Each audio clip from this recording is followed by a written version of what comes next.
Have you ever wondered what silence truly sounds like? Not the silence of a quiet room or a midnight street, but a silence so deep it swallows the heartbeat, bends the compass, and makes even light hesitate before entering?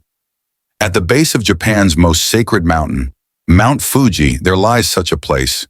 A sea of trees older than memory, where sound fades, paths twist, and sorrow seems to hang from every branch. It is called Aokigahara, but the world knows it by another name, the Suicide Forest.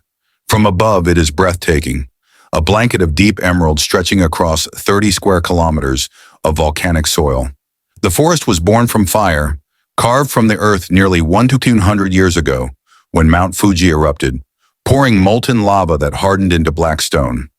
Over centuries, moss and roots claimed the land, transforming death into life, and that paradox has defined Aokigahara ever since. Walk its edge and you'll see postcard beauty, sunlight dripping through cedar leaves, wind whispering through pine. But take one step beneath the canopy, and the world changes. The air grows heavy, thick, damp, almost alive. Birdsong fades, replaced by an uncanny stillness. Even the ground feels strange, a thin layer of soil over lava rock, so porous it swallows footsteps. Your compass? It will spin without reason. Metallic minerals in the volcanic earth confuse navigation, erasing direction. Here, even technology surrenders. And so, people get lost, not just in the forest, but in themselves.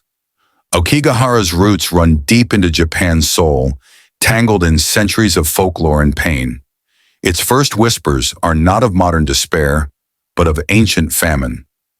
In Japan's feudal past, when drought and hunger swept the land, survival often demanded impossible choices. There is a story, whispered but never forgotten, of ubasute, the abandonment of the elderly. In desperate times, a daughter might carry her aging mother into the mountains, setting her down beneath the trees with rice, water, and tears. The mother would smile, perhaps even thank her child, knowing the weight of survival left no mercy for sentiment. She would wait quietly as the forest darkened, until the wind and the cold became one. Her spirit, they said, would linger, not in anger, but in sorrow. And so Aokigahara became known as a place where souls wait. The locals called it yūrei no mori, the forest of ghosts, because here the dead never fully left. Their sorrow, like mist, drifted between the trees. Centuries passed. Japan changed. Empires rose and fell. But Aokigahara remained, patient, eternal, feeding quietly on time itself. After the devastation of World War II, Japan emerged into a new kind of battle, one not fought with weapons, but with expectations. A nation rebuilding from ashes demanded perfection from its people. Success became survival, failure became shame, and in a society that prized silence over confession, despair found nowhere to go. Except here. Beneath the ancient cedars, the broken and the lost began to gather, not in crowds, but in ones and twos, quietly, deliberately. They came seeking what the world would not give them, peace. In 1960, a novel was published, Kuroi Jukai, The Black Sea of Trees, by Seicho Matsumoto. It told of lovers who, unable to face the world, chose to end their lives together in Aokigahara. It was fiction, but fiction, in Japan, has a strange power. The novel romanticized the forest, turning its sorrow into legend, and soon others followed its path. By the 1970s, Aokigahara had gained its chilling reputation. Local police began quiet patrols. Ropes appeared along trails left by searchers, or by those uncertain whether they wanted to return. Tents were found deep within, small sanctuaries of hesitation, where a person might spend one last night deciding whether to go on.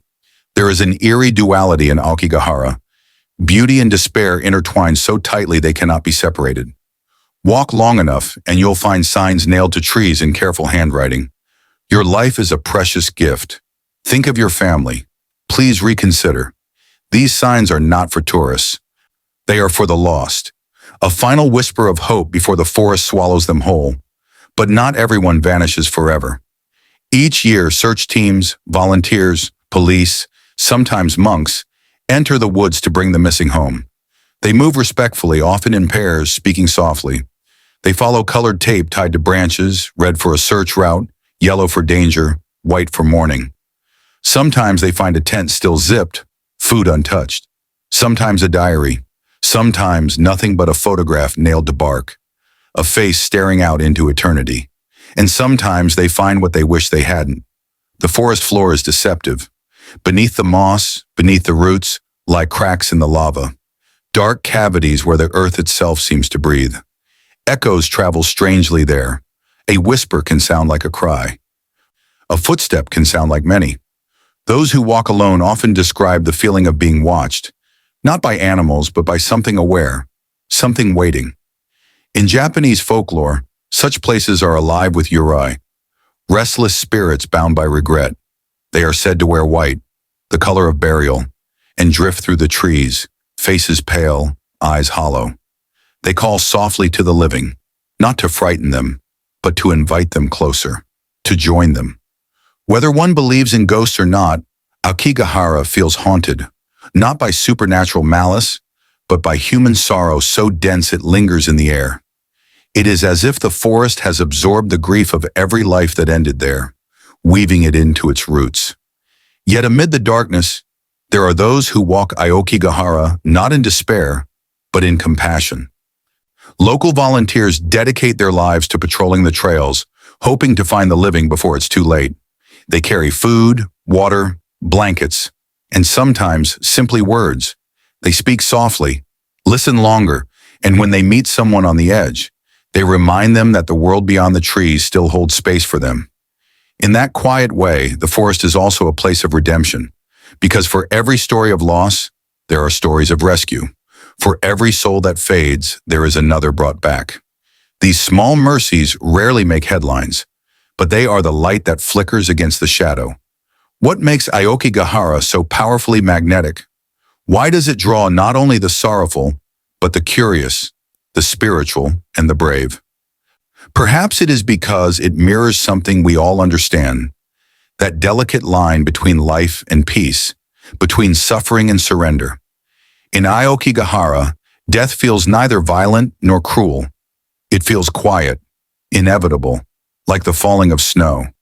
But the truth is that the forest itself is not cursed. It is not evil. It does not take. It simply reflects what is brought into it. It is a mirror, one that shows humanity its deepest silence. The forest's very creation tells a story of paradox, how destruction births life. In 864 AD, Mount Fuji erupted with unimaginable fury. Rivers of lava scorched everything in their path, leaving behind a wasteland of black stone. For centuries, nothing grew. Then slowly, moss appeared. Then the first shoots of pine. Then cedar. Now, over a millennium later, that same ground is a labyrinth of roots and shadows. Every tree is anchored in death, yet reaching toward life. Every breath of wind is a reminder that beauty can grow from ruin. There's poetry in that, a cruel, gentle poetry that defines the forest's character. Those who have walked Aokigahara describe strange sensations. The forest seems endless, repeating itself. Every tree identical, every path familiar yet wrong. Even seasoned hikers have turned in circles for hours. And when night falls, it falls completely. The canopy so thick it devours starlight. Your flashlight becomes your only tether to the world. And then there's the sound, or the absence of it. No birds, no insects, only your own breath, echoing louder than it should. In that silence, the mind begins to speak louder. Regret, memory, grief, they all rise to the surface. Perhaps that is why Aokigahara feels like it knows your name.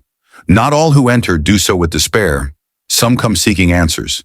Spiritualists, monks, and wanderers have long viewed the forest as a place where the boundary between the living and the dead grows thin. They perform rituals there, prayers, offerings, quiet meditations beneath the towering cedars. They say that the forest listens. It does not judge. It forgives. Local Shinto shrines near the forest's edge offer purification rituals for those who have entered and returned, a way to cleanse the sorrow that clings to the skin like fog. To many Japanese, Aokigahara is not merely a physical place but a spiritual threshold. the space between what is and what was. Yet even as the forest became a legend, it also became a spectacle. In the age of the internet, Aokigahara's name began to spread far beyond Japan. A fascination born from fear, mystery, and morbid curiosity. Tourists began to come, filmmakers, vloggers, thrill seekers, some chasing fame, others pretending reverence. The forest, sacred and sorrowful, became a stage. Local authorities pleaded for respect. Signs were posted, cameras discouraged. Because to those who live near it, Aokigahara is not a curiosity. It is a graveyard, a place of mourning, a place that demands silence, not spectacle. Even now, every year, the forest claims lives, but officials no longer release the numbers.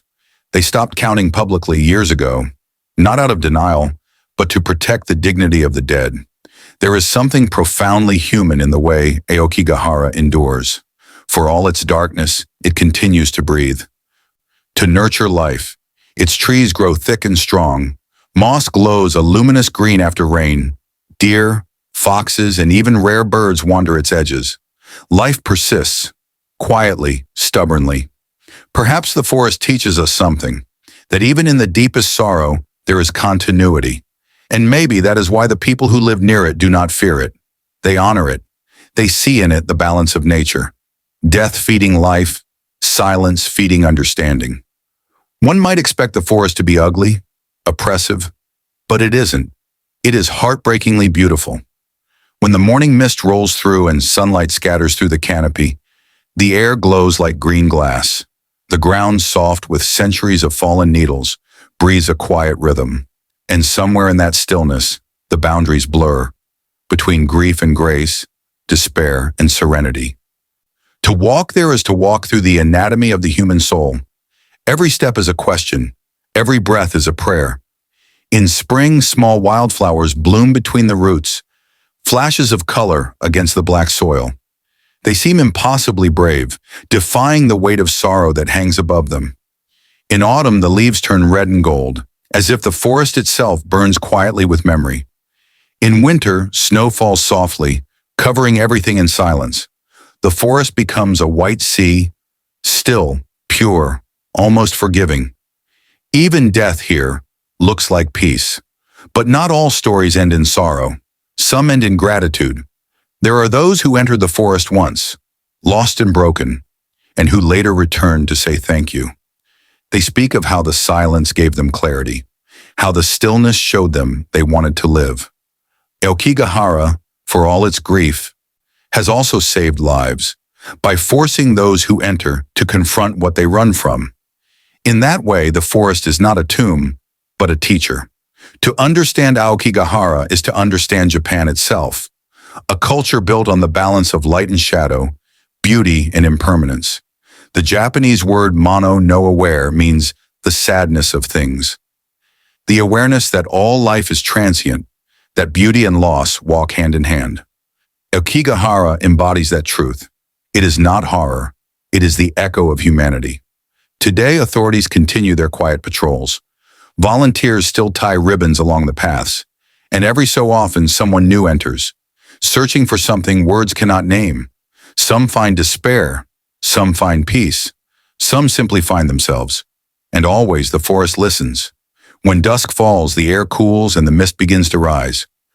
The branches creak softly as if sighing. The ground exhales the breath of centuries. Mount Fuji stands silent in the distance, its snow-crowned peak watching over everything like a guardian god. The forest below lies still, neither alive nor dead, simply eternal. In that final moment, as twilight deepens and the last light slips through the trees, you might hear it. Not a ghost, not a cry, just a whisper, soft and endless. You are not alone, because the forest remembers. It remembers every footstep, every tear, every breath. It does not condemn. It does not forget. It simply waits, quietly, patiently, for the living to understand what the dead already know, that even in silence there is love. And perhaps that is Aokigahara's greatest secret. Not that it takes life, but that it holds it tenderly long after it's gone. It is a reminder that pain, too, is part of the human story, that even in darkness there can be grace, and that every end is only another beginning. So when you hear the name Aokigahara, do not think of death. Think of the forest that grew from fire. Think of the place where sorrow became song and silence became memory. Think of the souls who still whisper between the trees, reminding us of what it means to feel, deeply, painfully, beautifully. Because the forest does not kill, it listens, it forgives, and in its strange, unearthly way, it loves. If you've walked with me this far through the sea of trees, thank you. These stories of history, of humanity, of places that remember, live on because of you. So if you felt something tonight, if the forest whisper reached you even for a moment, subscribe, like, and comment below. Your support helps bring these forgotten stories to life and keeps their voices from fading into the silence. Because every story deserves to be heard, even the ones the forest keeps.